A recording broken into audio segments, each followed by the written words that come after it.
புற்றுநோயால் பாதிக்கப்பட்டு சிகிச்சை எடுத்துட்டு இருக்கக்கூடிய கராத்தே குசைனி அவரோட ஹெல்த் அப்டேட்டை பற்றி தினமும் அவரோட ஃபேஸ்புக் பக்கத்தில் போஸ்ட் போட்டுட்டு இருக்காரு. அந்த வகையில் இன்னையோட சேர்த்து 19வது நாள் அவர் ஹாஸ்பிட்டல் அட்மிட் ஆகி நடந்திருக்குது. இந்த 19 நாட்களும் அவரோட ஹெல்த்தை பற்றி தினமும் ஏதாவது ஒரு போஸ்ட் போட்டு தான் இருக்காரு. இப்போ ரீசெண்டாக அவரை நார்மல் வார்டுலேருந்து ஐசியூ வார்டுக்கு ஷிஃப்ட் பண்ணிட்டாங்க. அதை விட முக்கியமானது, இதுக்கப்புறம் தான் அவருக்கு முக்கியமான ஒரு ட்ரீட்மெண்ட்டே ஸ்டார்ட் ஆகுதான். இதை பற்றி அவர் என்ன போஸ்ட் போட்டிருக்காருன்னா, aggressive immunosuppressive treatment starts அப்படிங்கிற மாதிரி சொல்லிட்டு battling with side effects and body reactions அப்படிங்கிற மாதிரியும் ஒரு போஸ்ட் போட்டிருக்காரு.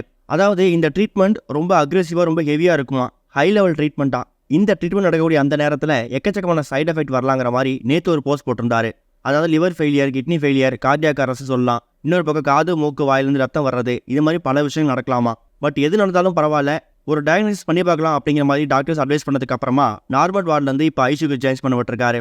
ஐசியூக்கு மாற்றப்பட்டிருக்கக்கூடிய ஜியான் ஹுசைனிக்கு அப்பப்போ மூச்சு விடல சிரமம் ஏற்பட்டிருக்கு. மூச்சு விட சிரமங்களோட அந்த நேரத்தில் அவருக்கு வெண்டிலேட்டர் மூலியமாக சிகிச்சையும் கொடுத்துட்டு இருக்காங்க. அடுத்த ஒரு 4 நாட்கள் ஹுசைனிக்கு ரொம்ப ஒரு குரூஷியலான டைம் அப்படின்னு சொல்லலாம். இந்த 4 நாட்களும் அவருக்கு அளிக்கப்படக்கூடிய இந்த ட்ரீட்மெண்ட் இருக்குல்ல, அது ரொம்ப ஹை ட்ரீட்மெண்ட்டாக. நேற்று வரைக்கும் போஸ்ட் போடும்போது அவரோட ஃபோட்டோவும் ஷேர் பண்ணிட்டு இருந்தாரு. ஆனால் டாக்டர்ஸ் வந்து இனிமேல் ஃபோட்டோஸ் போடக்கூடாது, மொபைல் மட்டும் யூஸ் பண்ணுறதுக்கு பர்மிஷன் கொடுத்துருக்கோம் அப்படிங்கிற மாதிரி தான் அட்வைஸ் பண்ணியிருக்காங்களாம். அதுக்கேற்ற மாதிரி அவருக்கு இப்போ என்ன ட்ரீட்மெண்ட் கொடுக்கப்பட்டு வந்துட்டு இருக்கு, டாக்டர்ஸ் வந்து அடுத்ததாக என்ன விஷயங்கள் பண்ண போகிறாங்கிற மாதிரி எல்லாத்தையுமே அப்டேட் பண்ணிக்கிட்டு இருக்காரு. அவரோட ஸ்டூடெண்ட்ஸ் யாருமே உள்ளே வரக்கூடாது, விசிட்டர்ஸ் வந்து யாருக்குமே அளவு கிடையாதுங்கிற மாதிரி அவர் ஓப்பனாக ரொம்ப ஸ்ட்ரிக்டாகவே சொல்லிட்டாரு. இதில் இன்னொரு பிரச்சனை என்னன்னு கேட்டிங்கன்னா, அவருக்கு உடம்புல இருக்கக்கூடிய இந்த ரத்தத்தோட அளவு மறுபடியும் 0க்கு வந்துருச்சான். மனுஷனோட உடம்புல ரத்தத்தோட அளவு அப்படிங்கிறது 1 லட்சத்துக்கு மேலே இருக்கணுமா. இவருக்கு ஆரம்பத்தில் 8000 இருந்திருக்கு, அதுக்கப்புறம் 4000 குறைஞ்சிருக்கு, இப்போ டோட்டலாக 0 ஆயிருக்குது. தினமும் 2 யூனிட் ரத்தத்தை இவர் உடம்புல ஏற்றினா மட்டும்தான் இவர் சர்வை பண்ண முடியுங்கிற சுச்சுவேஷனுக்கு தள்ளப்பட்டிருக்காரு. தமிழக அரசு சார்பிலையும் இன்னொரு பக்கம் அவர் மூலயமாவும் எக்கச்சக்கமான ஃபண்டை வந்து இவங்க ரெடி பண்ணி அது மூலியமாக இப்போ ட்ரீட்மெண்ட் நடத்திட்டு இருக்காங்க. இதில் கூடுதலாக ஹுசைனுக்கு இன்னொரு பிரச்சனையும் வந்திருக்கு. இரவு நேரங்களில் தூக்கமே வர மாட்டேங்குதான், வழியெல்லாம் பயங்கரமாக துடிச்சு போகிறாரு. அந்த மாதிரி நேரங்களில் ஸ்லீப்பிங் டோஸ் கொடுத்து தூங்க வைக்கலாங்கிற மாதிரி தான் டாக்டர்ஸ் அட்வைஸ் பண்ணி இவருக்கு வந்து ஸ்லீப்பிங் டோஸ் கொடுத்துருக்காங்க. ஆனால் அது 1 mg அப்படிங்கிறது வேலை செய்யலையாம். கொஞ்ச நேரத்துக்கு அப்புறமா மறுபடியும் தூக்கம் இல்லாமல் இருக்காரு.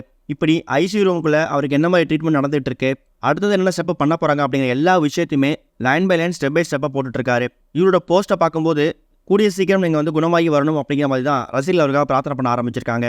எவ்வளோ கணக்கான ஸ்டூடெண்ட்ஸை உருவாக்கின இவர் கடைசி நேரங்களில் எந்த ஒரு ஸ்டூடெண்ட்ஸையும் பக்கத்திலோட வச்சுக்கொண்ட சுச்சுவேஷனுக்கு தள்ளப்பட்டது நினைக்கும் போது தான் மனசு ரொம்ப கஷ்டமாக இருக்குது. அடுத்ததாக ஒரு ஹெல்த் அப்டேட்டை பற்றி என்ன போஸ்ட் போட போகிறோம் அப்படிங்கிறத நம்ம வெயிட் பண்ணி தான் பார்க்கணும்.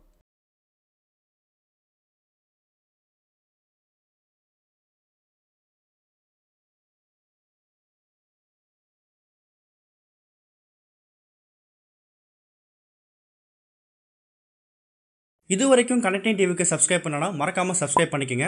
உடனடி அப்டேட்ஸ் பெறுவதற்கு நோட்டிஃபிகேஷன் பெல்லையும் கிளிக் பண்ணிக்கங்க.